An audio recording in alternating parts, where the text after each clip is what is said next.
A warm welcome to the lecturer of this class, Miss Michelle Burke, and fellow classmates. My name is Purusha Sandhi, and tonight I would be presenting on the topic compensation. Objectives are part of the planning process. They, they describe what a company expects to accomplish throughout the year. These objectives would highlight what a multinational firm would hope to accomplish with regards to compensation. A multinational firm would hope to attract and retain qualified employees. They would facilitate the move from home country to host country with regards to pay rates of employees at home and host country. Multinational firms would provide consistency with regards to pay rates of employees at home and at host country. They would use compensation to increase and maintain employee motivation. They would provide a package that is perceived as fair to employees of host countries and to the expatriate. They would secure consistency between pay and performance and equity among home and host country. This will be done to ensure equity among host country employees and expatriates.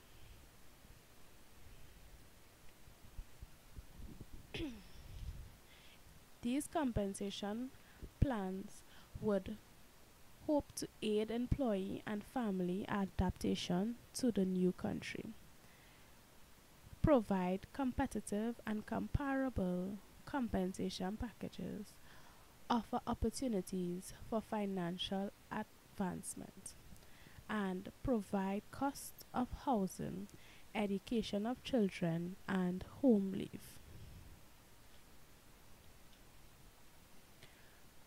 Compensation program components. A compensation program would compose different factors such as a base salary, hardship premium, foreign services advertisement, cost of living allowance, education allowance, relocation allowance, and spouse allowance. Base salary is a fixed amount of money paid to an employee by an employer in return for work performed. Hardship premium is an extra amount of money that someone is paid for working in difficult conditions. Hardship allowances are normally calculated as a percentage of salary, sometimes 30% or more in areas where it is particularly difficult or unpleasant to work or live. Foreign service advisements are paid to home-based staff serving in foreign countries. These allowances vary according to the grade of the officer and the country of posting and are normally paid in the currency of the country of posting. Cost of living allowance is a periodic increase in wages or salaries to compensate for loss in purchasing power of money due to inflation. Rate of COLA is commonly pegged to a general index such as Customer Price Index. Education allowance is provided to assist expatriates with the cost of education for their spouse and or children. Relocation allowance is paid to assist in the move from home country to host country. Spouse allowance is paid to assist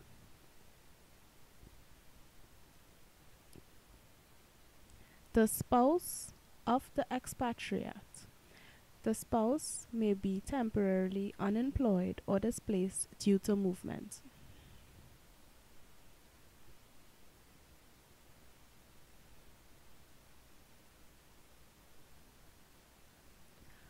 Going rate approach versus balance rate approach.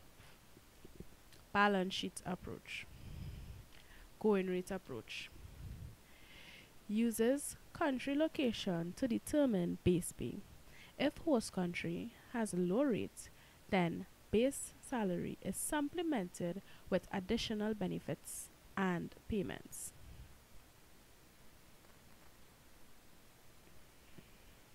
Balance sheet approach. The balance sheet approach links the base salary to the salary structure of the relevant home country. Is based on the belief that expatriates should not suffer material loss due to their transfer. Going rate approach versus balance sheet approach. Going rate approach is based on local market rates, facilitates equity with local nationals, fosters inequity between assignments, is simple and based on selective survey comparison. Balance sheet approach is based on home country pay rates, fosters inequity with local nationals, ensures equity between assignments, is sometimes very complex, and has financial incentives. PCN versus TCN. Parent country nationals are or is a person whose nationality is the same as that of the firm but different from the country in which they are working. For example, a PCN can be a Trinidadian national who works for a Trinidadian firm but has been transferred to a country like Guyana or Jamaica. Third country national. A person whose nationality is different from that of the firm and of the country in which the firm is operating. For example, a third country national is a person whose nationality is different from that of the firm and of the country in which the firm is operating. For example, a TCN can be a Jamaican national who works for a Trinidadian firm but is based in a host country in Guyana.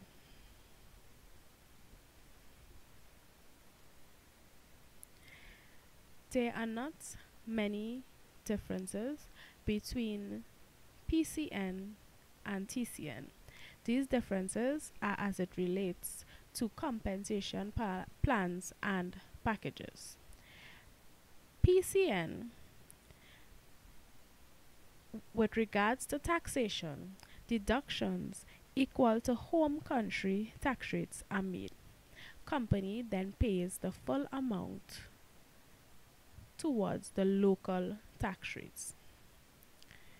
PCN are paid hardship premiums, are paid foreign service inducements, and have planned retirement needs.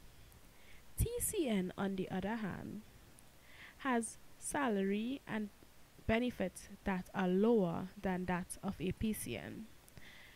A TCN's retirement needs are hardly ever planned. The significant difference between PCN and TCN can be seen through the opportunity and availability of their compensation packages. Benefits.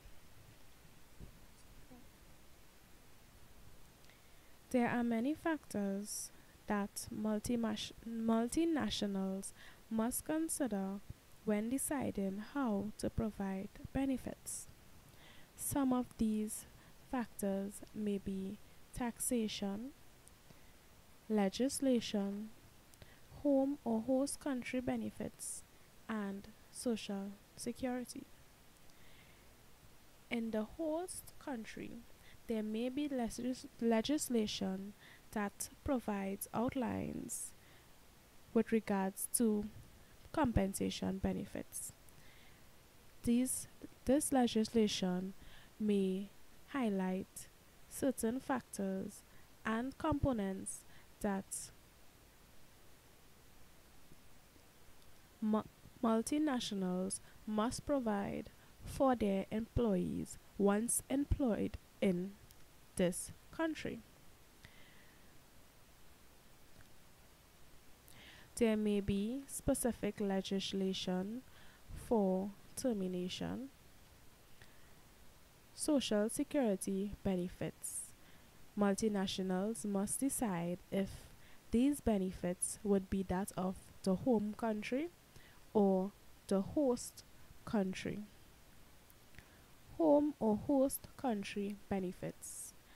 Employees of home countries may benefit differently than those of host countries.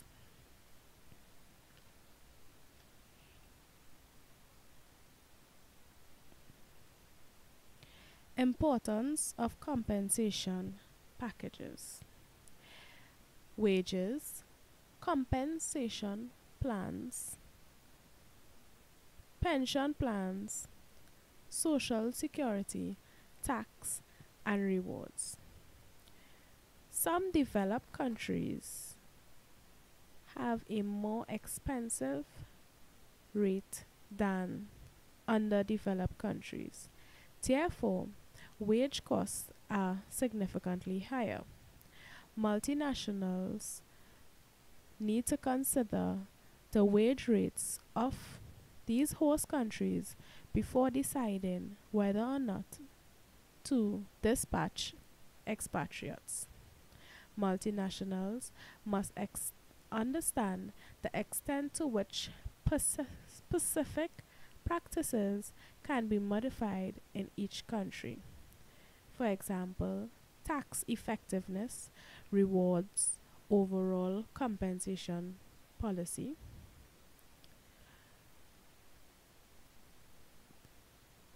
Pension plans, medical coverage, and social security benefits are also difficult to normalize. Conclusion: multinationals must have strict objectives with regards to compensation policies. These objectives would assist expatriates in settling into the new country and also retain and maintain their performance, motivation, and output. PCNs and TCNs should be treated equally. Their compensation packages should be identical to provide consistency and equity among both employees.